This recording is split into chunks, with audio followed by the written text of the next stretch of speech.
Hi friend, welcome to game of winning. आज की इस वीडियो में हम बात करेंगे कुछ इंटरेस्टिंग अपडेट्स की जो कि समर स्लैम से जुड़ी हुई हैं और स्पेशली रोमन रेंस के सीक्रेट एजेंट को लेकर के कुछ निकल के सामने आ रहा है, उसके बारे में बात करेंगे। अब वीडियो पसंद आए तो लाइक करे बिना मत जाइएगा और चैनल पे नहीं तो चैनल को सब्सक्राइब करना बिल्कुल ही मत भूलिएगा।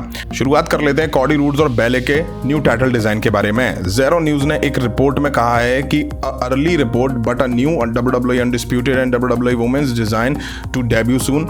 These will replace the current one Ballet and Cody are currently holding. WWE is looking to move away from the current undisputed WWE Championship design. मतलब साफ है कि जल्दी WWE Undisputed और WWE Women's टाइटल का डिजाइन चेंज करने वाली है। जो करंट टाइटल हैं उनको रिप्लेस कर दिया जाएगा न्यू वन से। अब कुछ टाइम पहले ही तो ये टाइटल डिजाइन चेंज हुए थे, अब फिर से रिप्लेस करना, बट क्यों? जिसको लेके बताया जा रहा है कि WWE इस डिजाइन को कंप्लीटली हटाना चाह रही है। अब पता नहीं ऐसा वो क्यों सोच रही है। अब देखते हैं WWE कैसी डिजाइन लॉन्च करती है और ये रिपोर्ट कितनी सही साबित होती है, और अगर सही होती है तो बैले और कॉडी रूड्स के टाइटल डिजाइन चेंज हो जाएंगे।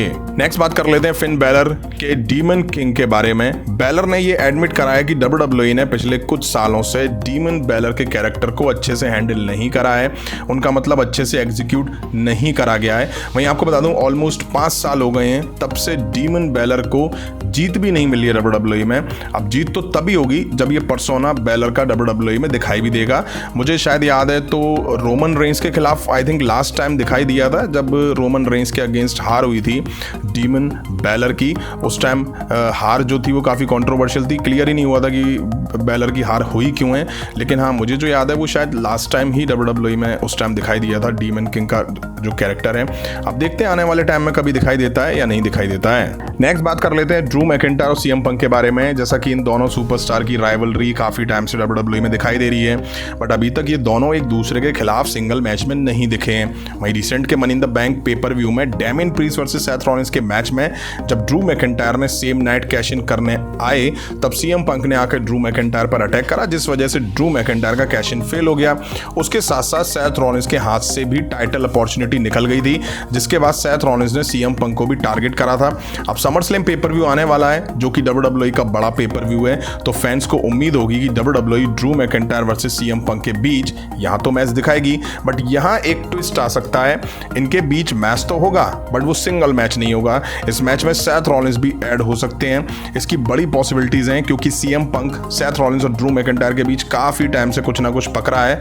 वहीं इसलिए भी सेंस बनाती हैं चीजें ताकि WWE CM पंक और ड्रू मैकिंटायर को अभी हाल फिलहाल सिंगल मैच में आने से रोक पाए, ताकि फैंस के बीच इन दोनों के सिंगल मैच की हाइप और ज्यादा बनाई जा सके। नेक्स्ट बात कर लेते हैं जॉन सीना के बारे में। जॉन सीना कब WWE में एग्जैक्टली दिखाई देंगे? वैसे जॉन सीना ने खुद इस बात का आइडिया दिया है कि वो 2025 में अपने लास्ट रन के लिए होंगे WWE में, बट किस टाइम होंगे? वहीं निकल के सामने ये आ रहा है कि आपको बता दूं WRKD की एक रिपोर्ट है जिसमें कहा जा रहा है कि John Cena will be a heavy presence on the initial few month of WWE raw joining Netflix kicking off his retirement tour. Clear है कि रॉ के जो इनिशियल डेज होंगे नेटफ्लिक्स पे उस दौरान जॉन सीना वहां जरूर दिखाई देंगे। उनकी प्रेजेंस काफी दिखेगी नेटफ्लिक्स पे जब रॉ मूव होगा नेटफ्लिक्स पे।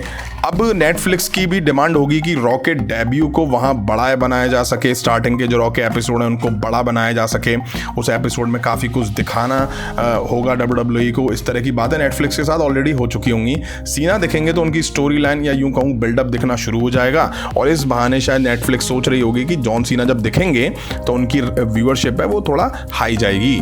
नेक्स्ट बात कर लेते हैं रोमन रेंस के बारे में। जैसा कि रेसलमेनिया 40 के बाद से रोमन रेंस नहीं दिखे हैं। अब जैसा कि समर स्लैम नज़दीक है और काफ़ी स्ट्रॉन्ग चांसेस हैं कि रोमन रेंस समर स्लैम तक WWE में वापसी कर सकते हैं। वहीं बताया ये भी जा रहा है कि एक टाइम पे रोमन रेंस के रिटर्न को लेके प्लान्स ये थे कि समर स्लैम से 2 से 3 वीक पहले उनके रिटर्न को प्लान करने का, बट मुझे लगता है समर स्लैम बेस्ट ऑप्शन रहेगा रोमन रेंस का रिटर्न का, क्योंकि अब समर स्लैम में 2 या 3 वीक ही बचे हुए हैं। वहीं अगर समर स्लैम में उनका रिटर्न होता है तो ये बिल्कुल 2020 जैसा ही होगा जब रोमन रेंस ने समर स्लैम में एज अ हील रिटर्न करा था, और अब समर स्लैम 2024 में रोमन रेंस हो सकता है एज अ फेस रिटर्न करते हुए दिखाई दे जाए। तो 4 साल पहले हील बने थे, अब 4 साल बाद वो एक तरह से यहाँ पे फेस बनते हुए रिटर्न कर सकते हैं। नेक्स्ट बात कर लेते हैं रोमन रेंस के सीक्रेट एजेंट के बारे में। रिसेंट के स्मैकडाउन के एपिसोड में एक ऐसी चीज को पॉइंट आउट करा गया जिसके बाद कहा जा रहा है कि शायद से जेकब फातू रोमन रेंस के सीक्रेट एजेंट हो सकते हैं। आपको याद हो तो स्मैकडाउन के एपिसोड में सोलो सिकोआ प्रोमो दे रहे थे, तो उस दौरान फैंस वी वांट रोमन के चैंट्स लगा रहे थे। तब सोलो सिकोआ के पीछे जेकब फातू हाथ जोड़कर खड़े हुए थे। सोलो कहते हैं रोमन रेंस के लिए चीयर मत करो क्योंकि तुम डिजर्व नहीं करते हो रोमन रेंस को। अब कैमरा में पहले सोलो सिकोआ और जेकब फातू दोनों थे, बट जैसे ही सोलो ने रोमन रेंस का नाम लिया तभी कैमरा जूम होकर जेकब फातू पे जाता है, जहां जेकब का लुक अलग ही दिखाई दे रहा था। वो कुछ हिंट देना चाह रहे थे या शायद WWE भी कुछ हिंट देना चाह रही थी।